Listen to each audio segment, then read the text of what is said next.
जय श्री राधे कृष्ण।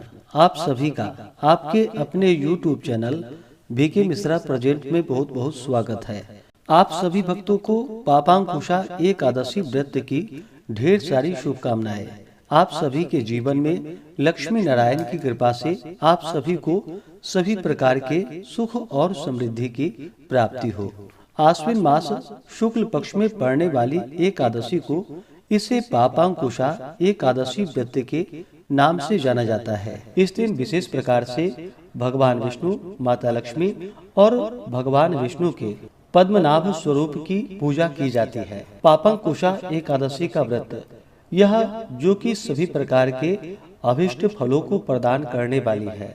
इस दिन भगवान पद्मनाभ की पूजा की जाती है। जो फल अत्यंत उग्र तपस्या करने पर प्राप्त होता है वह इस एकादशी के शतांश से भी कम होता है। जो मनुष्य सार गंगाधर भगवान विष्णु की शरण में जाते हैं वह निस्संदेह ही यम यातनाओं से छूट जाते हैं। जो संयोगवश एकादशी को भूखे रह जाते हैं वे भी यम यातना से मुक्त हो जाते हैं। अगर कोई वैष्णव भगवान सदाशिव की निंदा करता है तो वे दोनों ही महान पातकी और नरक के अधिकारी होते हैं। सहस्त्रों अश्वमेध एवं राजसु यज्ञों के करने का महान फल इस एकादशी व्रत के 16वें भाग के पुण्य के फल के समान भी नहीं होता है। इस लोक में एकादशी के समान पुण्यों का दाता अन्य कोई व्रत नहीं है। यह एकादशी जो कि स्वर्ग एवं मोक्ष दोनों को ही देने वाला है। इसके द्वारा आरोग्यता, सुंदर स्त्री एवं धन धान्य की प्राप्ति होती है। इस व्रत को करने वाले मनुष्यों के पितृपक्ष के 10 कुल, मातृपक्ष के 10 कुल तथा भार्या पक्ष के 10 कुलों का जो कि उद्धार हो जाता है। इस व्रत को करने वाला मनुष्य सहज ही अपने समस्त पाप समूहों को नष्ट करता है। आश्विन मास शुक्ल पक्ष की एकादशी तिथि प्रारंभ समय जो कि 13 अक्टूबर 2024 दिन रविवार सुबह 9:11 और एकादशी तिथि की जो समाप्ति है वह 14 अक्टूबर 2024 दिन सोमवार सुबह 6:42। यह समय जो कि सनातन पंचांग के अनुसार है और वाराणसी ऋषिकेश पंचांग के अनुसार एकादशी तिथि प्रारंभ समय 13 अक्टूबर को सुबह 4:19 पे एकादशी तिथि प्रारंभ है और इसकी समाप्ति 13 अक्टूबर की रात्रि 2:30 पे है। इस बार सनातन पंचांग और ऑनलाइन पंचांग के अनुसार और वाराणसी ऋषिकेश पंचांग के अनुसार भी स्मार्तों के लिए जो कि 13 अक्टूबर को रविवार के दिन सभी भक्तजन व्रत को धारण करेंगे और वैष्णवों के लिए 14 अक्टूबर को व्रत धारण किया जाएगा। तो जो भी गृहस्थ जन है वो सभी 13 अक्टूबर को व्रत धारण करेंगे और वैष्णव लोग सभी 14 अक्टूबर को व्रत को धारण करेंगे। इस व्रत का पारण जो कि हरिवासर समाप्त होने के बाद करना चाहिए। हरिवासर का समय जो कि द्वादशी का पहला चौथाई हिस्सा हरिवासर का होता है। इसको छोड़ करके ही व्रत का पारण करना चाहिए।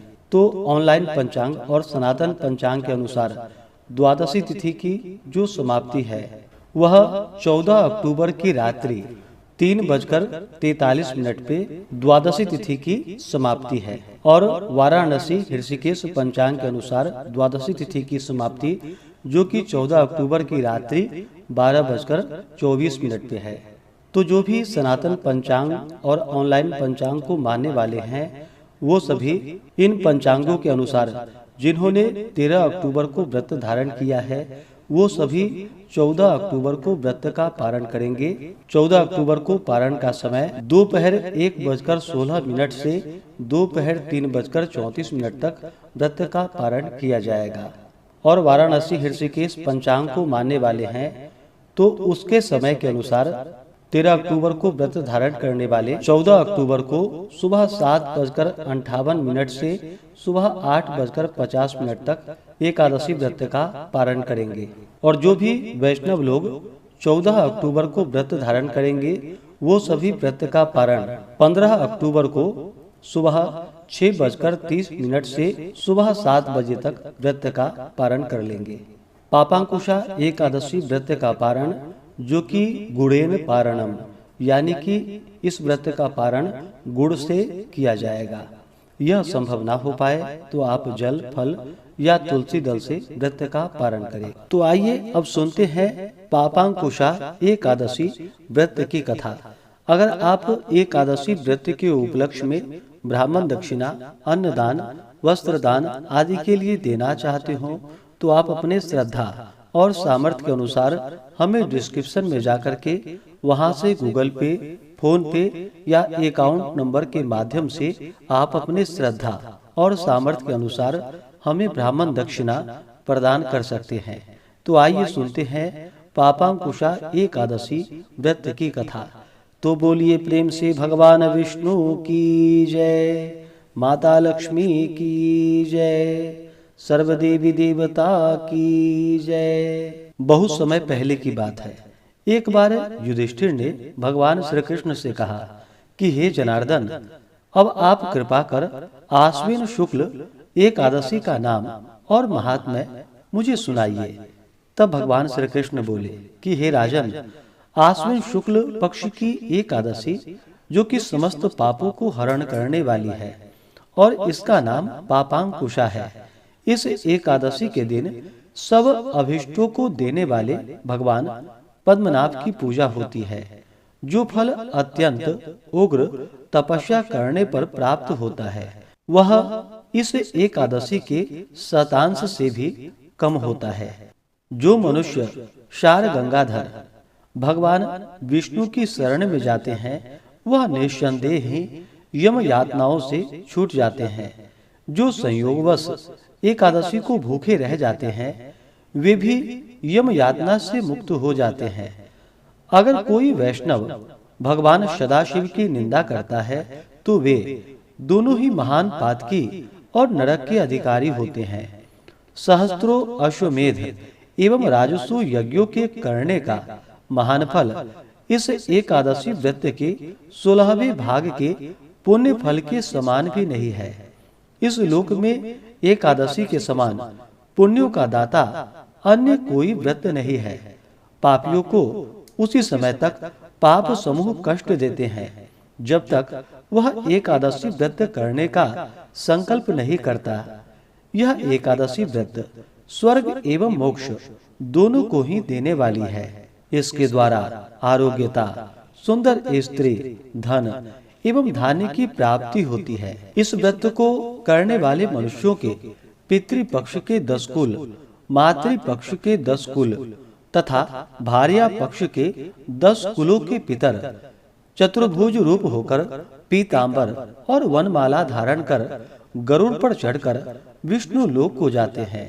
आश्विन शुक्ल पक्ष की पापांकुशा एकादशी का व्रत करके मनुष्य सहज ही समस्त पाप समूहों को नष्ट करते हैं। इस एकादशी में अन्न, भूमि, धन एवं गोदान देने वाले महान फल को प्राप्त करते हैं। इसके उपलक्ष्य में तालाब, कुआं एवं धर्मशाला बनाने वाले धर्मात्मा जन यम यातना से मुक्त हो जाते हैं और यहाँ समस्त सुखों को भोगने वाले धनवान होते हैं। इस कथा को पढ़ने और सुनने वाले भी अक्षय और अतुल पुण्य के भागी होते हैं।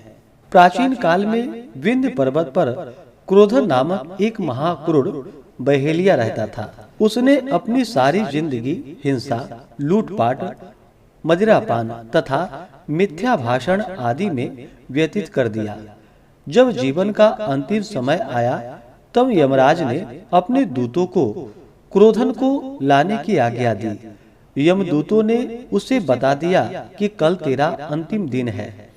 मृत्यु भय से भयभीत आक्रांत वह बहेलिया महर्षि अंगिरा जी के शरण में उनके आश्रम पहुंचा। महर्षि ने उसके अनुनय विनय से प्रसन्न होकर उस पर कृपा करके उसे अगले दिन आने वाली आश्विन शुक्ल पक्ष की एकादशी का विधि पूर्वक व्रत करने को कहा। इस प्रकार वह महापातकी व्याध पापांकुशा एकादशी का व्रत पूजन कर भगवान की कृपा से विष्णु लोक को गया। उधर यमदूत इस चमत्कार को देखकर हाथ मलते रह गए और बिना क्रोधन के यमलोक वापस लौट गए। इस प्रकार पाप रूपी हाथी को व्रत के पुण्य रूपी अंकुश से वेधन के कारण ही इसका नाम पापांकुशा एकादशी हुआ। इस दिन मौन रहकर भगवत स्मरण तथा पूजन करने से भगवान की विशेष कृपा प्राप्त होती है। तो बोलिए प्रेम से भगवान विष्णु की जय, माता लक्ष्मी की जय। तो आइए सुनते हैं एकादशी माता की आरती।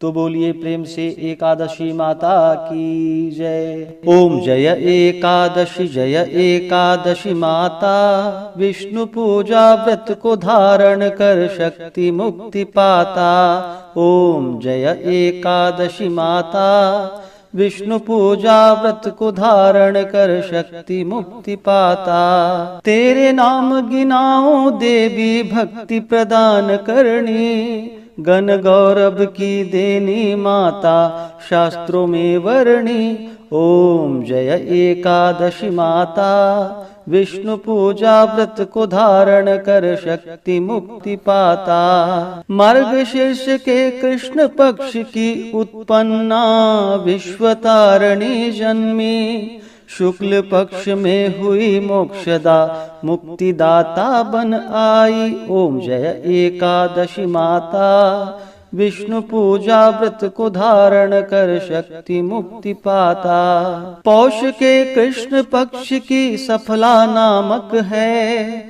शुक्ल पक्ष में होए पुत्रदा आनंद अधिक रहे। ओम जय एकादशी माता, विष्णु पूजा व्रत को धारण कर शक्ति मुक्ति पाता। नाम षटतीला माघ मास में कृष्ण पक्ष आवे, शुक्ल पक्ष में जया कहावे विजय सदा पावे। ओम जय एकादशी माता, विष्णु पूजा व्रत को धारण कर शक्ति मुक्ति पाता। विजया फाल्गुन कृष्ण पक्ष में शुक्ला आमल की, पाप मोचिनी कृष्ण पक्ष में चैत्र महाबली की। ओम जय एकादशी माता, विष्णु पूजा व्रत को धारण कर शक्ति मुक्ति पाता। चैत्र शुक्ल में नाम कामदा धन देने वाली, नाम वरुथिनी कृष्ण पक्ष में वैशाख माह वाली। ओम जय एकादशी माता, विष्णु पूजा व्रत को धारण कर शक्ति मुक्ति पाता। शुक्ल पक्ष में होए मोहिनी अपरा ज्येष्ठ कृष्ण पक्षी, नाम निर्जला सब सुख करणी शुक्ल पक्ष रखी। ओम जय एकादशी माता, विष्णु पूजा व्रत को धारण कर शक्ति मुक्ति पाता। योगिनी नाम आषाढ़ माह में जानो कृष्ण पक्ष करणी, देव शयनी नाम कहायो शुक्ल पक्ष धरणी। ओम जय एकादशी माता, विष्णु पूजा व्रत को धारण कर शक्ति मुक्ति पाता। कामिका श्रावण मास में आवे कृष्ण पक्ष कहिए, श्रावण शुक्ल में होए पवित्रा आनंद से रहिए। ओम जय एकादशी माता, विष्णु पूजा व्रत को धारण कर शक्ति मुक्ति पाता। अजा भाद्रपद कृष्ण पक्ष की परिवर्तिनी शुक्ला, इंद्रा अश्विनी कृष्ण पक्ष में व्रत से भव सागर निकला।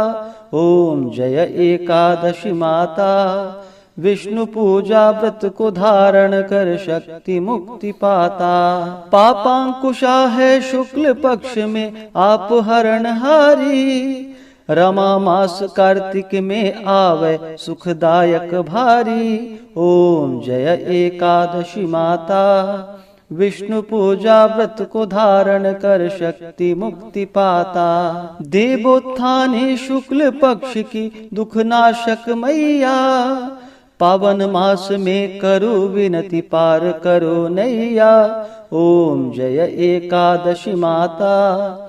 विष्णु पूजा व्रत को धारण कर शक्ति मुक्ति पाता। परमा कृष्ण पक्ष में होती जन मंगल करणी।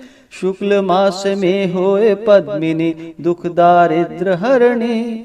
ओम जय एकादशी माता। विष्णु पूजा व्रत को धारण कर शक्ति मुक्ति पाता। जो कोई आरती एकादशी की भक्ति सहित गावे, जन गुरुदिता स्वर्ग कवासा निश्चय ही पावे। ओम जय एकादशी माता। विष्णु पूजा व्रत को धारण कर शक्ति मुक्ति पाता। ओम जय एकादशी माता। विष्णु पूजा व्रत को धारण कर शक्ति मुक्ति पाता। हाँ, शक्ति मुक्ति पाता। तो बोलिए प्रेम से एकादशी माता की जय, भगवान विष्णु की जय, माता लक्ष्मी की जय। जो भी भक्तजन एकादशी का व्रत धारण करने वाले हैं, उन्हें एकादशी व्रत के लिए, जो कि दशमी के दिन से ही व्रत में नियमों का पालन करना चाहिए। दशमी तिथि के दिन सूर्यास्त होने से पहले ही शुद्ध और सात्विक आहार ग्रहण करनी चाहिए। दशमी के दिन चावल ग्रहण नहीं करनी चाहिए। दशमी के दिन जो कि कांसे के बर्तन में भोजन नहीं करना चाहिए। शुद्ध शाकाहारी भोजन करना चाहिए। मसूर, चना, कोदो, चावल, शाक, दूसरे के घर की खाद्य सामग्री आदि भोजन, मैथुन आदि का त्याग करना चाहिए।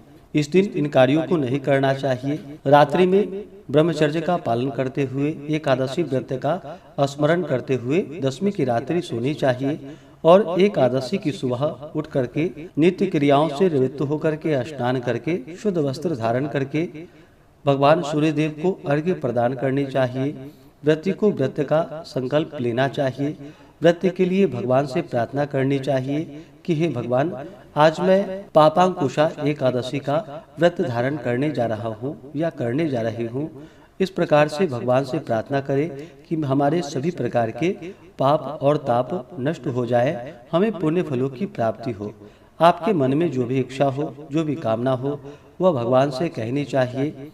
और एकादशी तिथि के दिन जो कि जुआ, दिन में निद्रा, तांबूल, दातुन, परनिंदा, चुगली, चोरी, हिंसा तथा किसी जीव को सताना, स्त्री सहवास, क्रोध, मिथ्या भाषण आदि को त्याग कर देना चाहिए।